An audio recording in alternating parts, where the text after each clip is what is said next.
प्रजा का ये जो इतना प्यार है, इस प्यार का पात्र बनना बड़ा कठिन कार्य है। मुझे तो लगता है मेरे जीवन की कठिनतम परीक्षा का समय आ रहा है। प्यार का मूल्य चुकाना पड़ता है लक्ष्मण। वो 2 वरदान मांगने का समय आ गया है जिससे अपना काम बन जाएगा। अच्छा?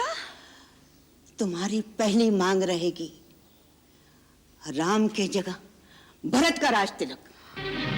वाह मंथरा वाह, तेरे मुंह में घी शक्कर। और दूसरे में राम को 14 वर्ष का वनवास।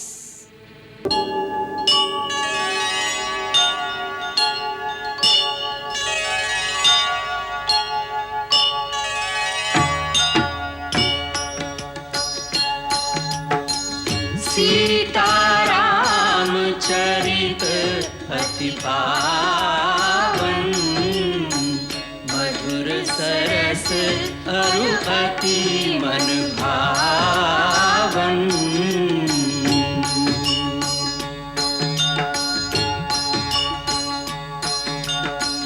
पुनि पुनि कितने हो सुने सुनाए, की प्यास बुझत न बुझाए।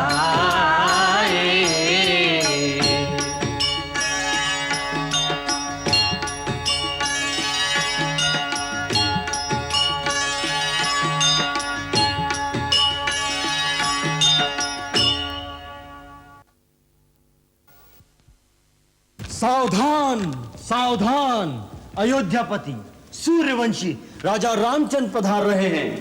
राजा? राजा राम? हाँ, राजा रामचंद्र जी। लो, वो आ गए। आर्य, ये लक्ष्मण भैया क्या कह रहे हैं? हाँ देवी, महाराज की आज्ञा है कि कल सूर्योदय के पश्चात पुष्य नक्षत्र में श्री रामचंद्र जी का राज अभिषेक किया जाएगा। महारानी सीता को उनकी वाम भाग में राज सिंहासन पर विराजमान किया जाए। परंतु ये सब इतनी जल्दी क्यों? हाँ सीते, मैं भी यही सोचता हूँ, इतनी जल्दी क्यों? मुझे ये सब उचित नहीं लग रहा। इसमें अनुचित क्या है भैया? प्रथम तो ये कि हम चारों भाई एक साथ जन्मे, बड़े हुए, एक साथ हमारे विवाह हुए, फिर ये राज्याभिषेक केवल एक भाई का क्यों? क्योंकि राज्य की यही परंपरा है, ज्येष्ठ भ्राता ही राज्य का उत्तराधिकारी होता है। दूसरी बात ये कि भरत और शत्रुघ्न यहां नहीं हैं। उनके बिना ये उत्सव हमें नहीं भाता। कोई उमंग, कोई उत्साह मन में नहीं है। उत्साह और उमंग तो जनता के मन में जो उमड़ रही है वो देखने योग्य है। जहां जहां डोंडी पीटी जाती है वहां लोग खुशी से पागल हुए जा रहे हैं। कुलगुरु महर्षि वशिष्ठ की आज्ञा से और समस्त प्रजाजनों की सम्मति से श्री दशरथ जी कल अपने ज्येष्ठ पुत्र श्री रामचंद्र जी का राज्याभिषेक करेंगे। कल सूर्योदय होते ही राज युवक श्री रामचंद्र जी को कुलगुरु वशिष्ठ जी सूर्य वंश का राज्य मुकुट पहनाकर उनका राज्य तिलक करेंगे। समस्त प्रजाजनों को महाराज की ओर से पधारने का निमंत्रण है। राजा रामचंद्र की राजा रामचंद्र की राजा रामचंद्र राजा रामचंद्र राजा रामचंद्र की।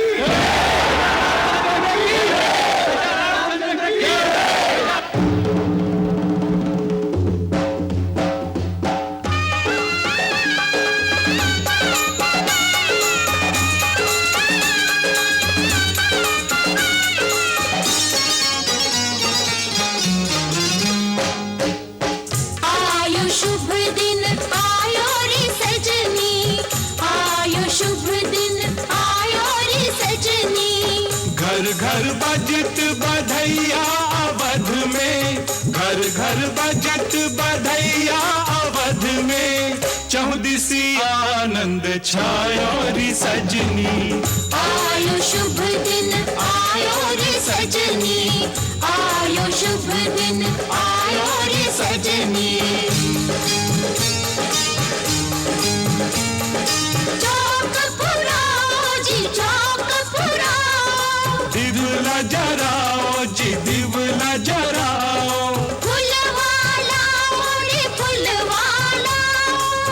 स्वर्ग से सुंदर अयोध्या सजाओ, स्वर्ग से सुंदर अयोध्या सजाओ।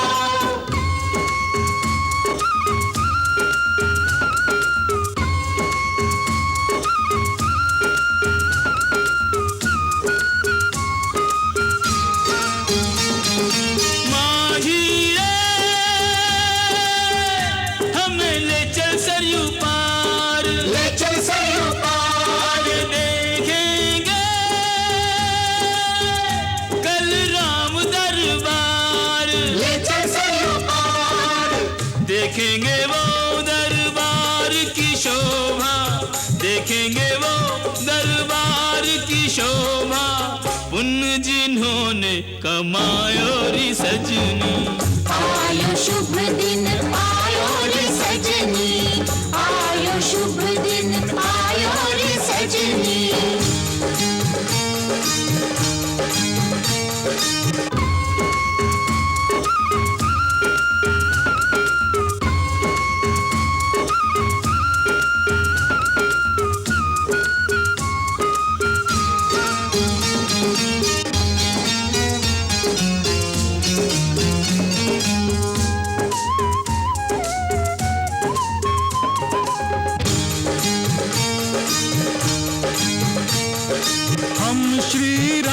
से भेंट करेंगे, मस्तक उन चरणों में धरेंगे, रघुबर सबकी पीर हरेंगे, राम जी सबकी झोली भरेंगे, राम जी सबकी झोली भरेंगे।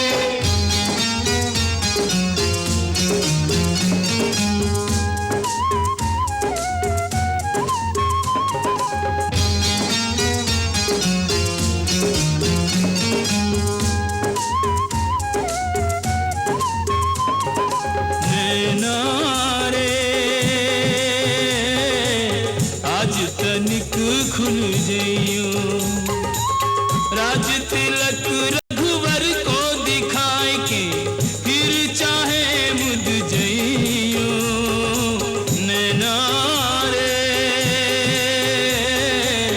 आज तनिक खुल जइयो।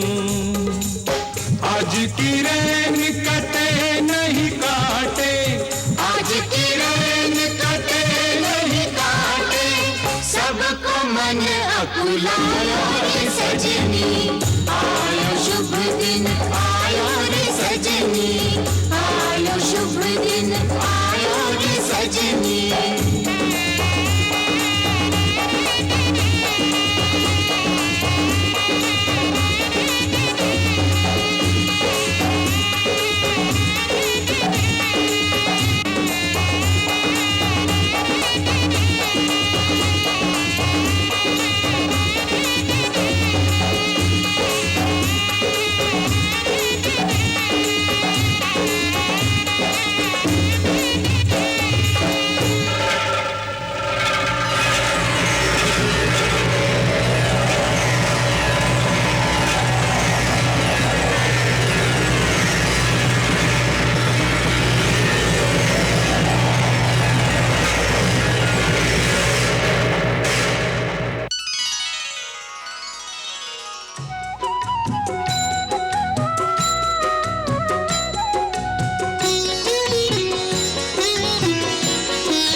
देखिए नाथ, सारी अयोध्या जगमगा रही है।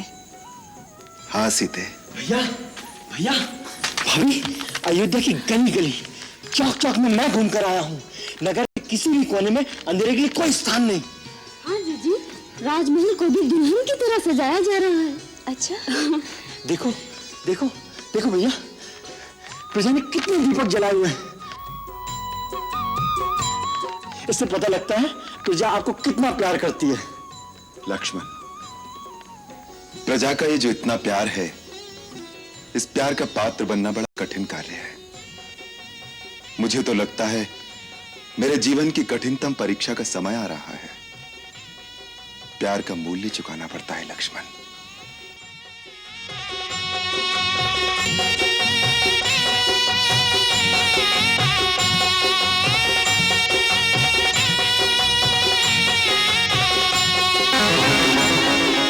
अरे कुबड़ी, दिखता नहीं है क्या? आंखें भी फूट गई हैं। अमंगल करने सामने आ गई। ज्यादा बोलोगी तो बोलोगी होगी। अरे कुबड़ी क्यों भभक रही है?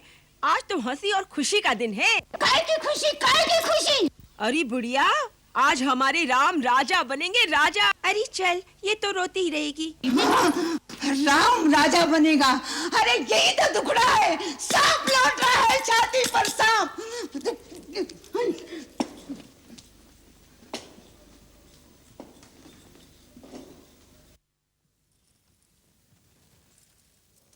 ये लो, और मेरे राम की मंगल कामना करो। महारानी जी की जय हो। अरे मेरी नहीं, मेरे राम की जय बोलो। ये मंथरा जाने कहाँ रह गई? ये मरी ऐसे ही करती है। अरे करमजली, आई तो सही, कहाँ मर गई थी तू? देख, तेरे लिए कितना बहुमूल्य हार मैंने सबसे पहले निकाल कर रखा था। ला, मैं स्वयं इसे अपने हाथों तुझे पहना दूं। मेरी मंथरा माई। मारा गले में मत डालो रानी, गला काट कर फेंक दो, जिससे तुम्हारे बुरे दिन अपनी आंखों से न देखूं। चुप रह, न जाने क्या बकबक करती है। बुरे दिन आए मेरे बैरियों के। क्या मंथरा, तेरी ये दशा क्यों हो रही है? क्या हुआ है तुझे? तेरी ये दशा देखकर तो मुझे सचमुच आशंका होने लगी है। राम तीनों भाइयों सहित और महाराज कुशल से तो है ना? सब कुशल से है, तुम्हारी कुशल नहीं दिखाई देती। मैं तो खुशियों के सागर में डुबकियां लगा रही हूँ। मुझे तो बस एक ही बात दिखाई दे रही है, मेरा राम कब राजा बनेगा, कब अयोध्या के राज्य सिंहासन पर बैठेगा। हाय हाय हाय, फूट गए कर। मुंहजली, तेरा रूप अच्छा नहीं है, कम से कम बातें तो अच्छी किया कर। व्यर्थ के गाल बजाए जा रही है। ओह, लगता है तुझे लखन लाला ने कुछ कहा है, क्योंकि मेरा राम वो तो किसी को कोई कड़वी बात कभी कह ही नहीं सकता। क्यों कहेगा? सबसे मीठा रहकर ही तो सारी अयोध्या का राज हड़प कर जाएगा। करमजली, तेरी जीभ खिंचवा लूंगी, समझी? अरे राम बड़ा है, वही राजा बनेगा, और फिर सूर्यवंश की रीति यही है। उस रीति का परिणाम भी सोचा है कभी? राजा बनेगा राम और भरत बनेगा दास, और तुम बनोगी दासी। अरे कुटिल बुद्धि, उफ उफ। अरे राम के लिए तेरे मन में ऐसा कोई विचार आया कहां से? मेरा राम अपनी जननी कौशल्या से अधिक मुझे स्नेह करता है, और अपने छोटे भाइयों को अपने प्राणों से अधिक प्यार करता है। तेरी तो बुद्धि मारी गई है। बुद्धि मेरी मारी गई है या तुम्हारी? रानी, वो दिन भूल जाओ जब राम तुम्हारे स्नेह का स्वांग करता था, भरत को प्राणों से ज्यादा प्यार का ढोंग बताता था। अब तो भरत के प्राणों की चिंता करो। भरत राम के रास्ते का कांटा है, उसको हटाने के लिए ना जाने राम कैसे कैसे षड्यंत्र रचेगा। हे प्रभु, मेरे भरत की रक्षा करो, मेरे भरत की रक्षा करो प्रभु। मेरे भरत की रक्षा करो। मंथरा, चुप हो जा, चुप हो जा। ये कैसा विष घोल रही है मंथरा? तू ये कैसा विष घोल रही है? विष? विष और अमृत की पहचान तुझे होती तो आज ये दिन ना आता। तू समझती रही कि राजा तेरा गुलाम है, पर उस कपटी के मन का कपट नहीं देखा तूने। पहले तो भरत को ननियाल भिजवा दी, और फिर राम के राज तिलक की तैयारी चटपट कर डाली। नहीं नहीं मंथरा, नहीं, जा चली जा यहाँ से। इस प्रकार मुझे मत बहका। इतने बड़े कुचक्र, ऐसे घोर षड्यंत्र की मैं कल्पना भी नहीं कर सकती। ऐसी कुटिल कुमति तुझमें किसने भर दी है? ऐसा व्यर्थ का प्रलाप मत कर मंथरा, मत कर। एक बात बता, इस तरह से आग लगाने में तेरा क्या लाभ होगा? मेरा लाभ? संसार में सभी स्वार्थी नहीं होते, हितैषी भी होते ही। मैंने बचपन से तुम्हें गोद में पाला है, एक कोमल फूल के समान संभाल संभाल के रखा है। उस फूल को कोई पत्थर पे रख के पांव से कुचलने लगे तो मेरा कलेजा नहीं फटेगा क्या? इसी दुख के मारे कह रही हूं, मेरा क्या? तेरा पुत्र राजा बने या कौशल्या का, मैं तो रानी बनने वाली नहीं है। पर तू राजा की चहेती रानी बनकर अकड़ रही है ना, तू दासी बन जाएगी, मेरी तरह दासी। दासी? किसमें साहस है मुझे दासी बनाने का? किसकी दासी बनूंगी मैं? अपनी सौत की। वो तुझसे अपने चरण धुलवाएगी। चरण? दीदी? नहीं, दीदी ऐसा कदापि नहीं कर सकती, कदापि नहीं। दीदी? जिसे तू दीदी दीदी कह रही है, उस नागिन ने एक ही डंक ऐसा मारा। जिस राजा को तू जीवन भर नाच नचाती रही, उसी के हाथों तेरा सर्वनाश करा डाला।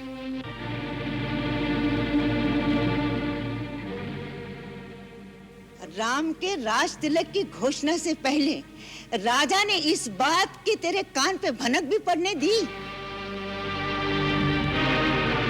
कितने दिन से ये षड्यंत्र चलता होगा, इसकी तुझे हवा भी लगने दी।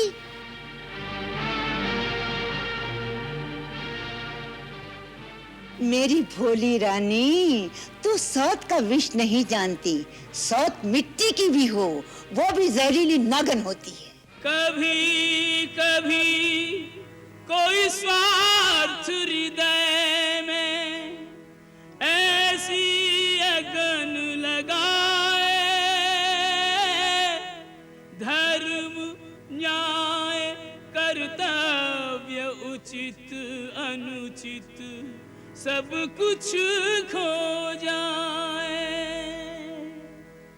दुनिया की कोई भी नारी सौतन सह ना पाए, इसी दाहने के कई के भी स्नेह और ज्ञान जलाए, इसी दाहने के कई के भी स्नेह और ज्ञान जलाए।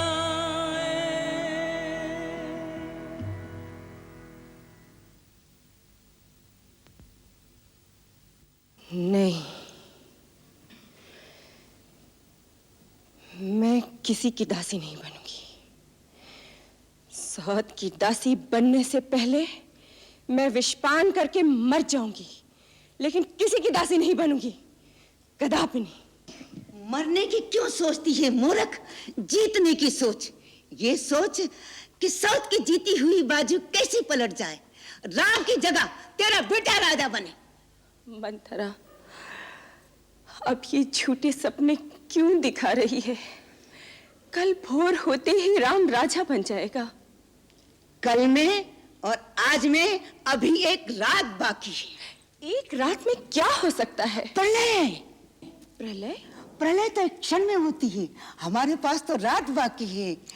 अगर तुमने ठीक पासा फेंका तो जीत हमारी है। मेरी तो बुद्धि चकरा गई है मंथरा, मेरा तो सर्वनाश हो गया है। मेरे कुछ समझ में नहीं आ रहा है, मैं क्या करूं? इस समय तो तू ही सब कुछ है मंथरा। तेरे से बढ़कर संसार में मेरा कोई दूसरा हितैषी नहीं इस समय। तू जो रास्ता बताएगी मैं उसी रास्ते पे चलूंगी। रास्ता भी मैं ही बताऊं? और कौन बताएगा? तो सुन, महाराज के तुम्हारे पास 2 वर बाकी हैं। वरदान? क्यों भूल गई? तुमने तो ये कहानी देवता और असुरा में युद्ध हुआ था। तब महाराज उस युद्ध में इंद्र की सहायता करने के लिए गए थे। तुम भी साथ थी। हाँ हाँ, उस युद्ध में महाराज बुरी तरह जख्मी हुए और वहीं मूर्छित हो गए।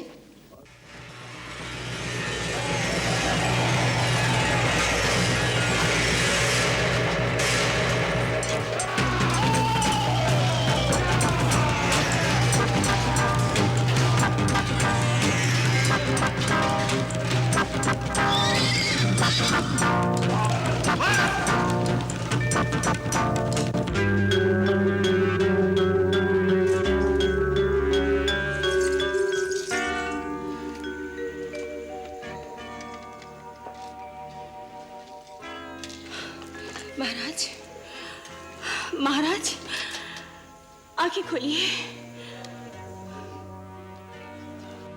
तब तुम रथ को वहां से बड़ी कुशलता से निकाल कर लाई थी और महाराज के प्राण बचाए थे।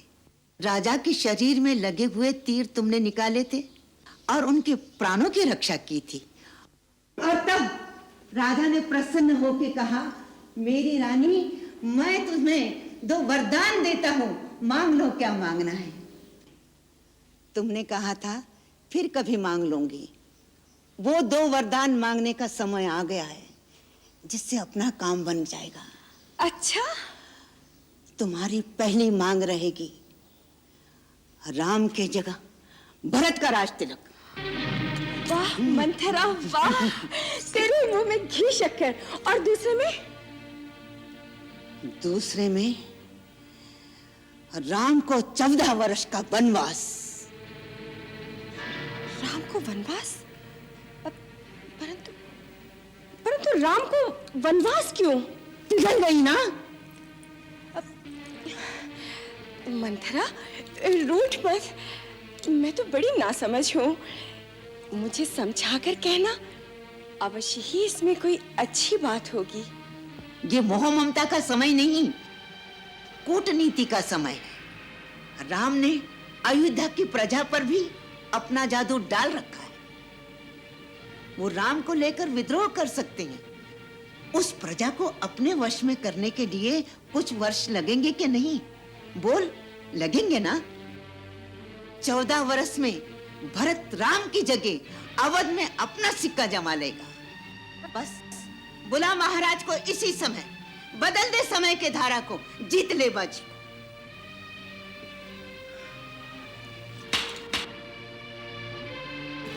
जय हो महारानी जी की। जाओ, महाराज जहां भी हो उन्हें मेरा संदेशा दो। महारानी कैकेयी ने इसी क्षण अपने भवन में बुलाया है। जाओ। जो आगे।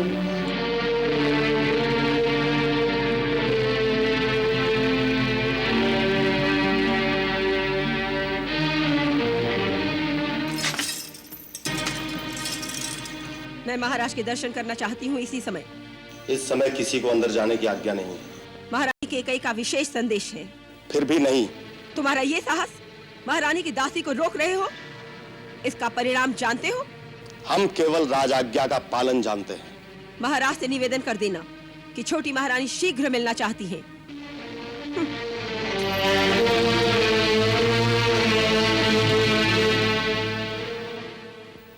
राम, कल तुम्हारे सिर पर राजमुकुट पहनाया जाएगा, परंतु ये याद रखना, जो राजमुकुट पहनता है वो अपने आप को अपने देश और अपनी प्रजा के हाथों सौंप देता है। राजा होने का अर्थ है सन्यासी हो जाना। फिर उसका अपना कुछ नहीं रह जाता, सब कुछ देश का हो जाता है। आवश्यकता पड़ने पर राजा को देश के लिए स्त्री, पुत्र, मित्र, यहां तक कि अपने प्राण भी त्यागने पड़े तो त्याग दे, क्योंकि देश ही उसका मित्र है, देश ही उसका परिवार है। जो देश के लिए अपना सब कुछ नहीं त्याग कर सकता, उसे राजा बनकर प्रजा से कर लेने का कोई अधिकार नहीं। राजा को अपने हर आचरण से एक मर्यादा, एक आदर्श स्थापित करना पड़ता है, क्योंकि प्रजा उसी को देखकर आचरण करती है। एक राजा की मूल शक्ति दंड नहीं, न्याय है।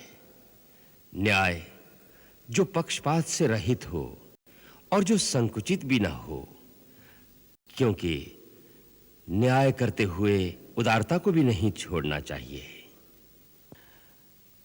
राजा को पृथ्वी का भगवान कहा गया है, क्योंकि लाखों प्राणियों का जीवन मरण, सुख दुख उसके हाथ में होता है। इसलिए उसमें दया, क्षमा, उदारता आदि भगवान के गुण होने चाहिए। युद्ध भूमि में राजा को अपनी सेना के आगे रहना चाहिए। जो स्वयं वीर नहीं होता, सेना उसका आदर नहीं करती। राजा को चाहिए ऋषियों, विचारकों और कवियों के आगे सदा नतमस्तक रहें, क्योंकि वही पथ प्रदर्शक होते हैं, सही रास्ता दिखाते हैं। उसके जो अंतरंग और निस्वार्थ मंत्री हों, उनकी आलोचना का आदर करे, उन पर भरोसा करे, फिर भी अपने मन की गूढ़ बात अंत तक अपने मन में रखे। राजा को चाहिए अपने गुप्तचरों द्वारा राज्य की पूरी खबर रखे। मैं जानता हूं राम कि तुम स्वयं राजनीति के पूर्ण ज्ञाता हो, परंतु एक जाने वाले राजा का यह कर्तव्य है कि वो आने वाले राजा को अपने अनुभवों से अवगत कराए।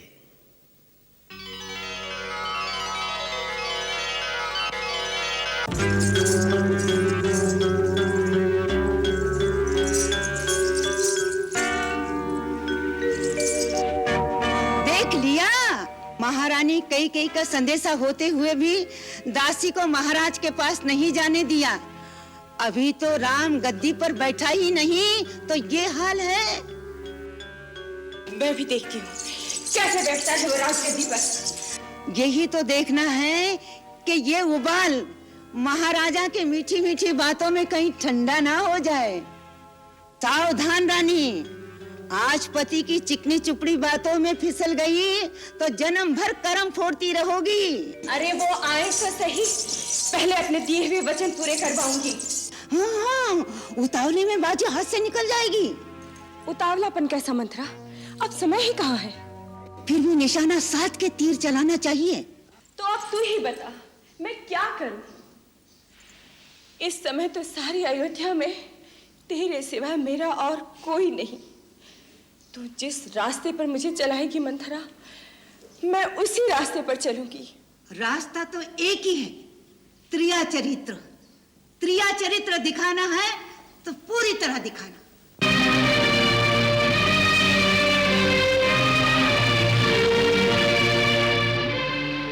सबसे पहले तो तू ये अपना साज श्रृंगार उतार कर फेंक दे, निकाल दे ये गहने सब। चली जा सीधी कोप भवन में। जल से निकली मछली की तरह धरती पर तड़पती रहना। रो रो के आंखें सुझा लो, भले ही झूठे आंसू हो। फिर उससे क्या होगा? तुम्हें इस बुरी हालत में देख के महाराज के होश उड़ जाएंगे।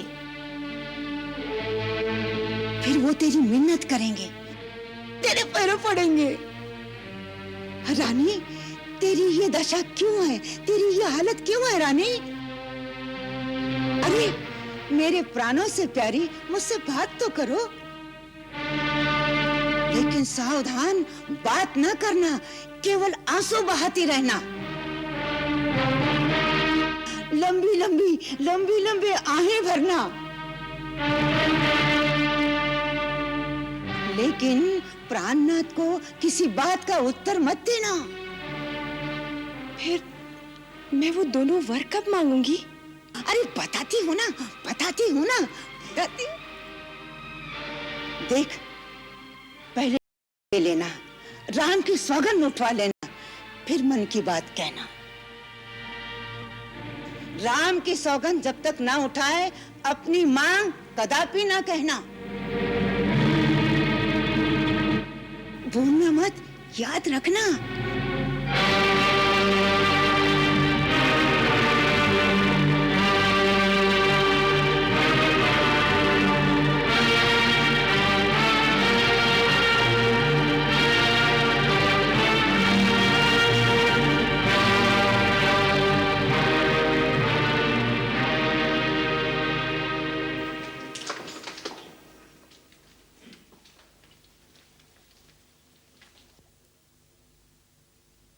कुछ निवेदन है प्रजापालक। कहो, क्या कहना चाहते हो? क्षमा महाराज, राज राजेश्वरी देवी कैकेयी की परिचारिका अंदर आना चाहती थी, किंतु राज आज्ञा के कारण उन्हें रोक दिया गया। क्यों आई थी? संदेशा लाई थी।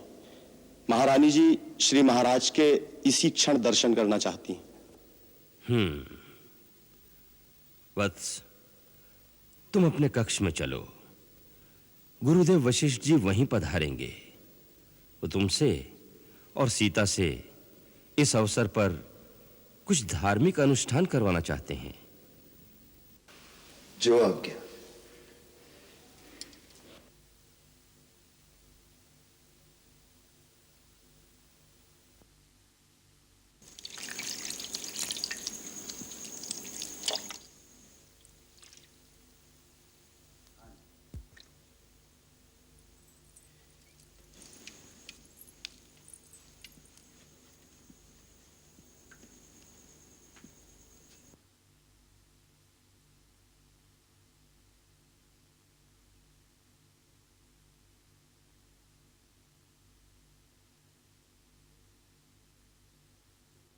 हे जितेंद्रिय, तुम्हारे कल्याण के लिए हम तुमसे जो पूजा का अनुष्ठान कराने आए हैं, उसके लिए आज तुम्हें व्रती होना पड़ेगा और उपवास रखना होगा। कल राज सिंहासन ग्रहण करने तक तुम दोनों को मनसा वाचा कर्मणा आत्मशुद्धि के साथ संयम पूर्वक रहना होगा और धरती पर कुशा का आसन बिछाकर सोना होगा। जो आज्ञा गुरुदेव।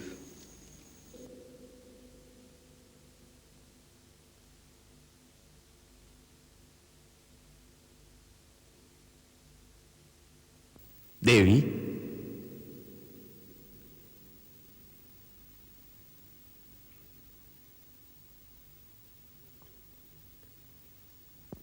देवी कैकेयी, मंथरा, मंथरा, मंथरा,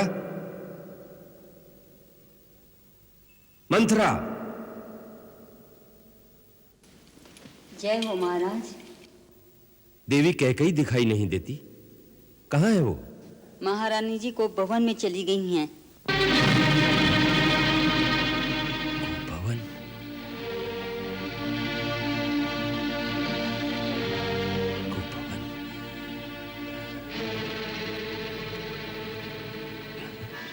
मंगल भवन अमंगल हारी, प्रभु सुदशरथ अजिर बिहारी।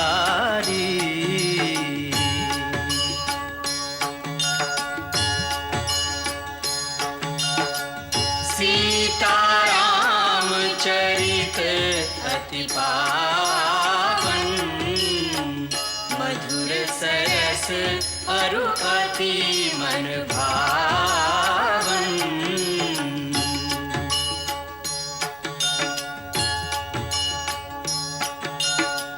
पुनि पुनि कितने हो सुने सुनाए,